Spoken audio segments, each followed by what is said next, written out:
नमस्कार, ABP news पर हाजिर हूं मैं रोमाना इसार खान। आपको बहुत स्वागत है इस विशेष कार्यक्रम में जिसका नाम है रिष्ट पुष्ट, स्वस्थ मन से स्वस्थ शरीर की ओर। अप्रैल के महीने में हमने अभी 7 अप्रैल को वर्ल्ड हेल्थ डे के तौर पर मनाया। एक ऐसा दिन जब पूरी दुनिया स्वास्थ्य के महत्व पर चर्चा करती है। तो इस चर्चा को आज और आगे बढ़ाएंगे। बदलते दौर में हेल्थ केवल शरीर तक सीमित नहीं है, फिजिकल के साथ साथ अब मेंटल हेल्थ का महत्व दुनिया समझ रही है और सब मानने लगे हैं कि तन के साथ साथ मन की सेहत को संभालना उतना ही महत्वपूर्ण है। इसी अहम विषय को और गहराई के साथ जानने समझने के लिए हमारे साथ एक ऐसा नाम जिनकी पहचान सिर्फ भारत में ही नहीं बल्कि दुनिया भर में है। Eminent and globally accredited Ayurvedic expert और साइकोथेरेपी के माध्यम से लाखों जीवन संवारने वाले, होप ऑफ मिलियंस कहलाने वाले डॉक्टर नवदीप शर्मा स्टूडियो में इस वक्त हमारे साथ मौजूद हैं। मैं अपने दर्शकों को बता दूं कि आयुर्वेद के क्षेत्र में आपको 2 दशकों से अधिक का अनुभव है। आप ब्रिटिश संसद और अंतर्राष्ट्रीय संस्थाओं से सम्मानित हैं और आपको प्राणाचार्य की उपाधि से भी अलंकृत किया गया है। आप ND care Nirogam private limited के संस्थापक हैं, जिनके 32 से ज्यादा सेंटर्स और 2000 वर्चुअल सेंटर्स दुनिया भर में फैले हुए हैं। बहुत स्वागत है आपका डॉक्टर नवदीप। नमस्कार रोमाना जी। पहला सवाल तो मेरा ये, क्योंकि वर्ल्ड हेल्थ डे के मौके पर हम लोग बात कर रहे हैं, आज का ये दौर जब मेरे ख्याल से हर घर में कोई ना कोई शख्स ऐसा है लाइफस्टाइल डिजीज से जो जूझ रहा है, क्या आयुर्वेदा इस मामले में वरदान साबित हो सकता है? इस मामले में तो रोमाना जी आज पूरा विश्व एक उम्मीद की किरण के साथ आयुर्वेद की ओर देख रहा है। देखिए, आज हम देखते हैं कि वो जो इन्फेक्शियस डिजीजेस का एक दौर था, बैक्टीरियल इन्फेक्शंस, वायरल इन्फेक्शंस, ऐसा नहीं कि वो ख़त्म हो गई हैं, लेकिन वो हैं। लेकिन जो डिजीजेस आज सबको परेशान कर रहे हैं वो है diabetes, obesity, cancer, hypothyroidism. Kidneys आप देखिए कितनी यंग एज में आज ख़राब होने लग गई हैं, पार्किंसंस तंग करने लग गया। ये ऐसे रोग हैं जिन रोगों में आज हमारे एलोपैथिक मेडिकल साइंस में कोई बहुत एक्स्ट्राऑर्डिनरी ट्रीटमेंट नहीं है। सो आयुर्वेद को एक सपोर्टिव पैथी के तौर पे और बहुत सारे केसेस में एक मेन पैथी के शेप में जो है आज दुनिया लेती है और इलाज करवाती है और बहुत से अच्छे आयुर्वेदिक चिकित्सक जो क्वालिफाइड हैं इन रोगों में लाभ पहुंचा रहे हैं, लाखों ही रोगों को पूरी दुनिया के अंदर। अभी आपने क्योंकि एलोपैथी से कंपैरिजन किया, अब सर ये लाइफस्टाइल डिजीजेस जो हैं, तो एलोपैथी के अंदर एक लिमिटेशन दिखती है कि साहब वो इस डिजीज को कंटेन कर पाते हैं, परमानेंट क्योर नहीं है ना? तो क्या आयुर्वेद में इन लाइफस्टाइल डिजीजेस को लेकर मुकम्मल इलाज, ऐसा भी कोई विकल्प है? देखिए, सबसे बढ़िया बात तो आयुर्वेदा, देखिए वेद है आयुर्वेद, एलोपैथी पैथी एक मेडिकल ट्रीटमेंट साइंस। आयुर्वेद में सबसे बढ़िया क्या है? स्वास्थ्य स्वास्थ्य रक्षणम, स्वास्थ्य व्यक्ति के स्वास्थ्य की रक्षा करिए। आयुर्वेद ये कहीं नहीं कहता है कि आप केवल रोगी हैं तो आयुर्वेद अपनाएं।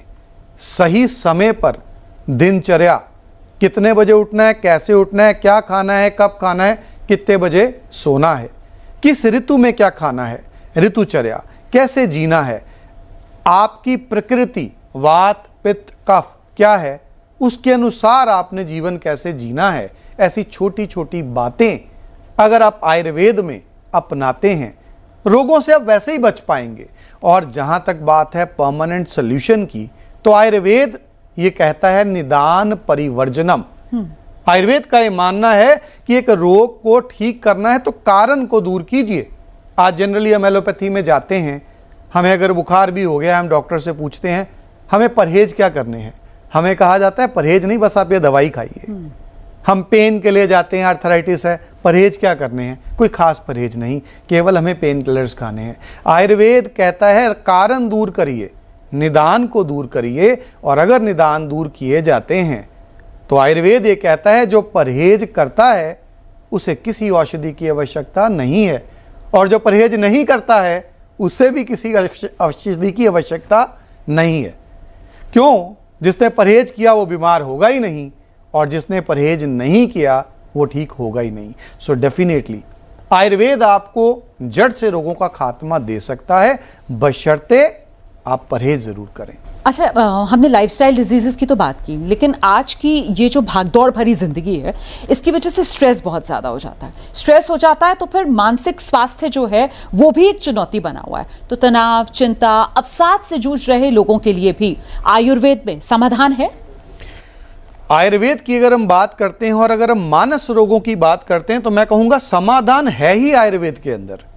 और उसका कारण क्या है? आज अगर हम एलोपैथी की तरफ जाते हैं, विद ड्यू रिस्पेक्ट, बहुत अच्छे डॉक्टर्स हैं वहाँ पर, और चाहे वो डिप्रेशन है, चाहे वो ओसीडी है, चाहे वो बाइपोलर डिसऑर्डर है, सिजोफ्रेनिया है, बहुत बढ़िया लाभ दे रहे हैं। लेकिन क्या एक स्टेज पर जाकर दवाइयाँ बंद हो रही हैं? बहुत से केसेस में हम देखते हैं दवा शुरू हो जाती है, दवा चलती ही जाती है, लाइफ लॉन्ग होती है। बिल्कुल। हाँ। बहुत कम है कि रोग जड़ से खत्म हो पाए। सो आयुर्वेद में अगर आप आयुर्वेद का रुख करते हैं ऐसे किसी भी मानसिक रोग के लिए, कृपया ध्यान रखिए, मिरेकल्स एक्सपेक्ट मत करिए। आज बहुत से क्वैक्स मिरेकल्स के नाम पर आपके बाइपोलर डिजीज के अंदर आपकी सारी मेडिसिन बंद करवा देंगे। एलोपैथी में क्या होगा? मैनिक फेज आ जाएगी। सिजोफ्रेनिया में मेडिसिन बंद करवा देंगे, all of a sudden attacks आने शुरू हो जाएंगे सिजोफ्रेनिया के। मतलब एलोपैथी वाली दवाइयां जो आपकी चल रही होती हैं उसको बंद करवा उसको बंद अगर करवा देते हैं, और हमें वो हाँ। नहीं करनी है। आयुर्वेद से शुरू में हमें सहारा लेना है। आयुर्वेद से शुरू में हमें जीवन शैली में परिवर्तन करना है। पंचकर्मा में शिरोधारा, शिरोबस्ती, मेडिटेशन, ये सहारा लेकर के धीरे धीरे अपने साइकेट्रिस्ट की मदद के साथ ही हमें उन एलोपैथिक दवाइयों से पार आना है। सो आयुर्वेद एक उम्मीद है। आयुर्वेद जड़ से आपके मानसिक रोगों को खत्म कर सकता है। लेकिन ना एलोपैथी को दुश्मन मानना है, ना आयुर्वेद को दुश्मन मानना है। रेल की पटरियों के बीच में बहुत सी जगह है, हमें इस पार या उस पार नहीं होना है। हमें बीच का मिला जुला होलिस्टिक अप्रोच अपनाना है ताकि हम एक रोग को हरा पाएं। अच्छा नवदीप जी, मैं आपके बारे में जब रिसर्च कर रही थी तो देखिए हम क्या सुनते आए हैं कि स्वस्थ शरीर होगा तो मन अपने आप में स्वस्थ रहेगा, लेकिन आपका जो फलसफा है वो इससे बिल्कुल ऑपोजिट है। आप ये कहते हैं कि स्वस्थ मन से स्वस्थ शरीर की ओर। तो ये नई फिलॉसफी आप क्यों लेकर आए?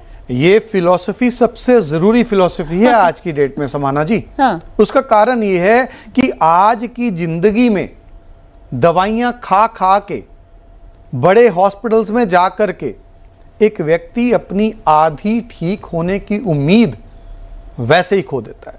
सो बहुत जरूरी है हम कोई भी पैथी का इस्तेमाल कर रहे हैं, खास तौर पे अगर हमारे पास एक व्यक्ति आयुर्वेद में किसी भी चीज के इलाज के लिए आता है, हम उसके मानसिक स्वास्थ्य पे काम जरूर करते हैं। और अगर एक व्यक्ति मानसिक तौर पे स्ट्रांग है, डरा नहीं हुआ है, बड़े से बड़े रोग को भी वो हरा देगा। और वहीं अगर एक व्यक्ति दिल छोड़ गया है, तो खास तौर पे जो गंभीर रोग हैं, एक व्यक्ति है किडनीज डैमेज है, डायलिसिस करवा रहा है, एक व्यक्ति है कीमोथेरेपी करवा रहा है, बड़े बड़े रोगों में उतना रोग खराब नहीं करता जितना मनोबल खत्म हो जाना, जीने की उम्मीद छोड़ देना खराब करता है। यही कारण है इन सभी रोगों में बहुत से लोग जो एलोपैथिक इलाज भी करवा रहे हैं, वो लोग भी हमारा सहारा लेते हैं साथ में, ताकि हम उनके मनोबल को उस लेवल तक रख पाएं कि वो उन रोगों से बाहर आ पाएं। अच्छा एक बात बताइए मुझे, पहला मतलब आपका अगर करियर ग्राफ देखा जाए तो पहले जो है जो शरीर के रोग होते हैं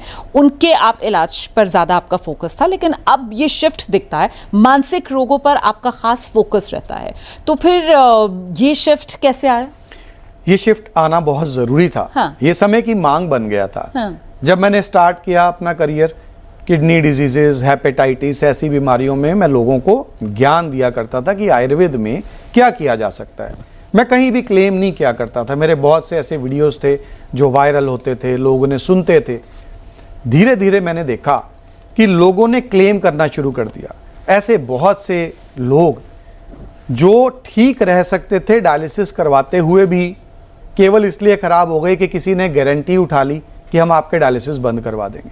मुझे लगा नहीं, ये सब कुछ गलत तरफ जा रहा है। सो मैंने धीरे धीरे करके ऐसे कोई भी रोग, जिन रोगों में क्लेम नहीं करना चाहिए, जिन्हें आयुर्वेद को एक सहारा बनना चाहिए एलोपैथी का, और मिल करके रोगी को उससे उबारना चाहिए, उसका इलाज घटा करके मानसिक स्वास्थ्य की तरफ ध्यान देना शुरू किया। इस बीच कोविड आ गया। कोविड में ऑटिज्म बच्चे, ऑटिज्म नाम की बीमारी एकदम से ऐसे बढ़ गई कि समय ही नहीं लग पाया उसके बाद कि मैं शारीरिक रोगों वाले पेशेंट्स को कंसल्ट भी कर पाऊं। और अच्छा, आज इतने ऑटिस्टिक कितने पेशेंट्स आए आपके पास? बहुत से मतलब कोविड तो समाना जी एक ऐसा दौर था जिसमें आगे क्या था, मैं जब ऑटिस्टिक बच्चों को कंसल्ट करने के लिए जाता था तो डेवलप्ड कंट्रीज जो हैं हम जिन्हें कहते हैं, जैसे यूएस, कनाडा, यूके, वहाँ बच्चे अधिक ऑटिस्टिक हुआ करते थे। कोविड के बाद से तो हमारे भारत में भी इतना अधिक इंस्टेंस बढ़ गया ऑटिज्म का कि आज अगर हम डाटास की बात करें, 1 out of every 68 children is autistic child. लेकिन आप ये आंकड़ा दे रहे हैं डॉक्टर साहब, पर एक हकीकत ये भी है कि अभी भी लोगों में बहुत ज़्यादा अवेयरनेस, जागरूकता है नहीं। तो मुझे लगता है पहले आपको दर्शकों को बताना चाहिए इस बीमारी के बारे में, ऑटिज्म है क्या? ऑटिज्म की जब हम बात करते हैं, देखिए ऑटिज्म एक ऐसा रोग है जिसमें आपका जो बच्चा है वो आई कांटेक्ट नहीं करेगा आपके साथ। बहुत बार आप नाम से पुकार रहे हैं, वो नेम रिस्पॉन्स नहीं देगा। बहुत से बच्चे ऑटिज्म के अंदर बोल नहीं पाते हैं, अगर बोले भी तो पापा, मम्मा, कुछ सिंपल वर्ड्स या नीड बेस्ड स्पीच के अलावा अधिक बात नहीं करते हैं। और इनमें से बहुत से बच्चे हाइपर एक्टिव होते हैं, एग्रेसिव होते हैं, एक जगह टिकते नहीं हैं, कंसंट्रेशन स्पैन बहुत कम होता है। तो अगर ऐसे कोई भी लक्षण बच्चे में हैं, समय रहते बहुत से टेस्ट हैं साइकोलॉजी के अंदर, जैसे ईसा एक टेस्ट है, चेक करवाया जा सकता है कि कहीं बच्चा ऑटिस्टिक तो नहीं है। जी। अच्छा, लेकिन ऑटिज्म के बारे में क्या ये एक हेरिडिटरी बीमारी होती है? कई बार तो ये भी देखा गया है कि माँ बाप और उनके 2 बच्चे, एक बच्चा ऑटिस्टिक है, दूसरा बच्चा ऑटिस्टिक नहीं है, नॉर्मल है वो। सबसे बड़ी बात हमें ये ध्यान रखनी है, हेरिडिटरी है तो नहीं, लेकिन बहुत बार इसे हेरिडिटी के साथ जोड़ दिया जाता है। वो कैसे? टेस्ट करवाए जाते हैं बहुत सारे। डॉक्टर्स जब बात करते हैं पेरेंट्स उनके साथ, सबसे दुख की बात क्या है कि आज कोई भी एक मेडिकल साइंस एलोपैथी के अंदर नहीं है जो पर्टिकुलर ऑटिज्म को देख रही हो। तो ऑटिस्टिक पेरेंट्स क्या करते हैं, या न्यूरोलॉजिस्ट के पास चले जाते हैं, या साइकेट्रिस्ट के पास चले जाते हैं, पीडियाट्रिशियन के पास चले जाते हैं। ये सारे ही लोग बहुत अच्छे डॉक्टर्स हैं, लेकिन इन पर्टिकुलरली अगर हम देखें कि कोई पर्टिकुलर ऑटिज्म कोई डील कर रहा है तो ऐसा नहीं है। तो हर डॉक्टर इनमें से अपनी समझ के अनुसार कारण बताते हैं। ऑटिज्म के न्यूरोलॉजिस्ट के पास जाएंगे तो एमआरआई करवाने को बोल देंगे, अलग तरह का कारण बताएंगे। पीडियाट्रिशियन हो सकता है जेनेटिक एसे करवाने के लिए बोल दें। लेकिन जो मैंने अपने एक्सपीरियंस से देखा, एटलीस्ट 70% ऑटिस्टिक बच्चों में कोई शारीरिक कारण नहीं, हमारा आज का चेंज्ड लाइफस्टाइल जिसमें बच्चे को छोटे होते ही मोबाइल मिल रहा है, बहुत अधिक समय के लिए वो टीवी के सामने बैठा है, फैमिलीज न्यूक्लियर हो गई हैं, वो दादा दादी, नाना नानी, चाचा चाची जो डांट दिया करते थे, बच्चे के साथ खेला करते थे, सारा दिन बच्चे से बातें किया करते थे, कहीं ना कहीं खो गया है। सो वो लाइफस्टाइल चेंज होने के कारण आज बहुत से बच्चे ऑटिज्म की इस बीमारी से जूझ रहे हैं। मेडिकल रीजंस नहीं है, साइकोलॉजिकल रीजंस हैं। सर, ये ऑटिज्म जो है, इसके लक्षण क्या होते हैं, इसकी पहचान कैसे होती है? क्या बिल्कुल छोटे से बच्चे में इसकी पहचान हो सकती है, या फिर वो जो स्कूल गोइंग एज होती है कि जब बच्चा प्ले स्कूल जाता है, जब बाहर वालों के संपर्क में आता है? क्योंकि घर में बच्चा है, घर वालों को तो बच्चा उन्हीं की आंखों के सामने पल रहा है, वो समझ नहीं पाते हैं। जब वो बाहर निकलता है, प्ले स्कूल जा रहा है या वो नॉर्मल स्कूल में एडमिशन लेता है, तब ये बीमारी पकड़ में आती है, ऐसा होता है? ये डिपेंड करता है कि पेरेंट्स सीरियस कितने हैं। ओके। अब एक्सेप्टेंस सबसे बड़ी चीज है ऑटिज्म के अंदर। बहुत बार पेरेंट्स ये मानना ही नहीं चाहते कि उनके बच्चे को किसी सहायता की जरूरत है। अक्सर ऑटिस्टिक बच्चों के अंदर 1 साल से लेकर 3 साल के अंदर ऐसे बहुत से लक्षण माँ बाप को देखने को मिलते हैं जिनसे वो जान पाते हैं कि हमारा बच्चा नॉर्मल नहीं है। आंखें नहीं मिला रहा वो आपके साथ, जवाब नहीं दे रहा आपके बुलाने के ऊपर, टिक नहीं रहा एक जगह पे, इधर दौड़ रहा है उधर दौड़ रहा है। बहुत बार आपको लगता है उसको समझदारी नहीं है उतनी, बोल नहीं रहा है। अपने आप में ये इतने लक्षण हैं, माँ बाप इजीली देख सकते हैं, लेकिन कहीं ना कहीं कोई भी ये नहीं चाहता कि उसके बच्चे को ऑटिज्म के साथ टैग कर दिया जाए। बच्चे की कमी स्वीकारना नहीं चाहते हैं। जी। और उसका एक बड़ा मेजर रीजन है, अनलकीली, क्योंकि ये बीमारी पहले वेस्टर्न कंट्रीज में ज़्यादा थी। तो कहीं ना कहीं पे आज गूगल कर लीजिए, आप कहीं भी देख लीजिए, वहाँ कह दिया जाता है कि आज अगर आपको ऑटिज्म हो गया है, ये कंडीशन लाइफ लॉन्ग रहेगी, इस बच्चे को केवल आपको सपोर्ट देनी है, ये बच्चा ऑटिज्म से बाहर नहीं आ पाएगा। और आयुर्वेद क्या कहता है? देखिए, आयुर्वेद में हम जब बात करते हैं उन्माद की, तो उन्माद एक ऐसा रोग है जिसको हम कोरिलेट कर सकते हैं ऑटिज्म से। लेकिन आयुर्वेद में भी मैंने ये देखा, इन पर्टिकुलर ऑटिज्म का जिक्र नहीं था। यही कारण बना आयुर्वेद के साथ मैंने साइकोथेरेपी स्टडी की। हाँ, ये इस पर मैं आना चाह रही थी कि आप जब ऑटिज्म के क्योर की तरफ जाते हैं तो आप आयुर्वेद के साथ साथ वो साइकोथेरेपी का इस्तेमाल करते हैं। अब ये बिल्कुल दो अलग अलग पद्धतियां हैं, मतलब कहाँ आयुर्वेद और कहाँ साइकोथेरेपी। आपने ये फॉर्मूला कैसे इजाद किया? ये फॉर्मूले का जो बेस है जी वो आयुर्वेद में ही है। हाँ। हमारा आयुर्वेद बहुत प्यारा है।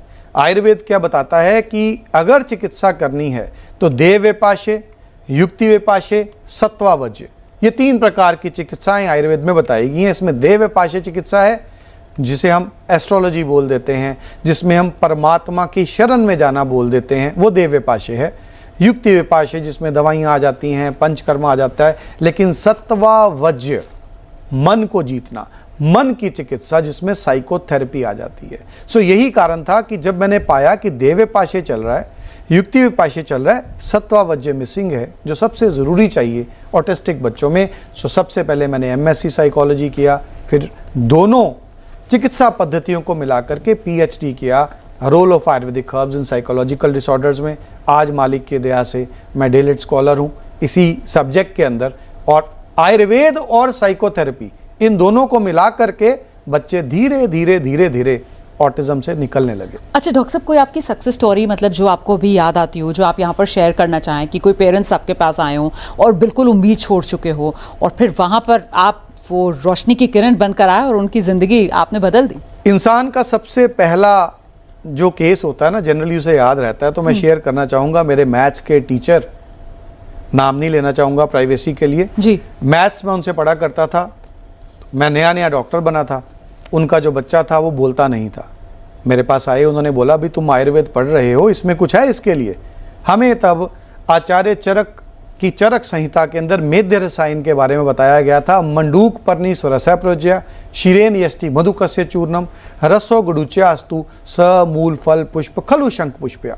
मैंने कुछ नहीं किया, इन चारों को पकड़ा लिया और खुद दवा तैयार की, बच्चे को देनी शुरू कर। इसका थोड़ा सरल शब्दों में भी बता दीजिए। मंडूक पर्णी का स्वरस, सेंटाला एसियाटिका का स्वरस, तो मतलब ये आपने अलग अलग इंग्रेडिएंट्स बताए। जी जी जी जी जी आचार्य चरक ने 4 इंग्रेडिएंट्स और उन्हें कैसे इस्तेमाल करना है उसका जो है तरीका बताया है। सो यहाँ मुझे था शायद समय की कमी है तो मैं डिटेल्स में नहीं गया। मतलब वो दवाई खुद बनाई? वो मैंने खुद बनाई जी। वो दवा नहीं थी, मैंने हर्ब्स कलेक्ट की, उस बच्चे को दी, जिसमें ब्रह्मी का मैंने स्वरस यूज किया क्योंकि हमारे वहाँ मेडिकल कॉलेज में ब्रह्मी उगी हुई थी। तो बच्चे ने पहली बार पापा मम्मा बोलना शुरू किया, आई कांटेक्ट बढ़ा, उनमें उम्मीद जगी। उन्होंने मुझे बोला कुछ और कर। मेरे लिए वो सबसे पहली बार था। तो मेरे को हमारे टीचर्स ने सिखाया था शिरोबस्ती। अच्छा। एक खास प्रोसीजर है पंचकर्मा का, शिरोबस्ती। मैंने कहा वो करके देखते हैं। तो उसके लिए हमने घी बनाया, वचादी घृत, वो भी खुद बनाया क्योंकि मार्केट में तब नहीं मिलता था। तो जब हमने शिरोबस्ती स्टार्ट की तो उस बच्चे ने सेंटेंसेस बोलने शुरू कर दिए। अब साइकोथेरेपी का काम यहाँ पे किया मेरे माताजी ने। अच्छा। मेरे माताजी क्योंकि वो आते थे तो उन्होंने बताया कि आप अपने बच्चे को हर चीज उसके बिना मांगे दे रहे हैं, उसको थोड़ी नीड क्रिएट करिए। तब मैं साइकोलॉजिस्ट नहीं था, वो साइकोलॉजिस्ट थे। तो वो दोनों चीजें मिल गई कि घर के एक बुजुर्ग की गाइडेंस, हमारी पुरानी दादी नानियां साइकोथेरेपिस्ट तो थी। चलते चलते मेरा एक सवाल है आपसे और मुझे लगता है बहुत से व्यूअर्स जानना चाहेंगे। देखिए एलोपैथी में क्या होता है, मेडिकल इंश्योरेंस कवर मिल जाता है, तो आयुर्वेद के इलाज में भी क्या ये सुविधा मिल पाना संभव है डॉक्टर साहब? मैं इस चीज़ पे खुशी से कहूँगा बिल्कुल संभव है और मैं इसके लिए धन्यवाद देना चाहूँगा हमारे माननीय प्रधानमंत्री जी को, जिन्होंने आयुष के लिए इतना सब कुछ किया है। आज उनके प्रयासों के कारण हमारे जैसे जो सेंटर्स हैं, जो ऑथेंटिक हैं, जहाँ पे सही डॉक्टर काम कर रहे हैं, वो NABH सर्टिफाइड है। हमारी ऑर्गेनाइजेशन भी NABH सर्टिफाइड है और सभी मेजर इंश्योरेंस कंपनीज कैशलेस भी और नॉर्मल कवर भी आपके पूरे इलाज के लिए देती हैं। तो आप आयुर्वेद को भी ठीक उसी तरह से बिना अपने बजट को बिगाड़े हुए इस्तेमाल कर सकते हैं जैसे आप एलोपैथी को करते हैं। बहुत धन्यवाद आपका doctor Navdeep Sharma, ABP news पर हमारे साथ आने के लिए और दर्शकों को बताने के लिए इतने सरल शब्दों में कि आयुर्वेद किस तरीके से रामबाण है, न सिर्फ शरीर के रोगों को दूर करने के लिए बल्कि मानसिक स्वास्थ्य के लिए भी। हम छोटे से ब्रेक के लिए यहां पर रुक रहे हैं। एबीपी न्यूज पर खबरों का सिलसिला लगातार जारी है।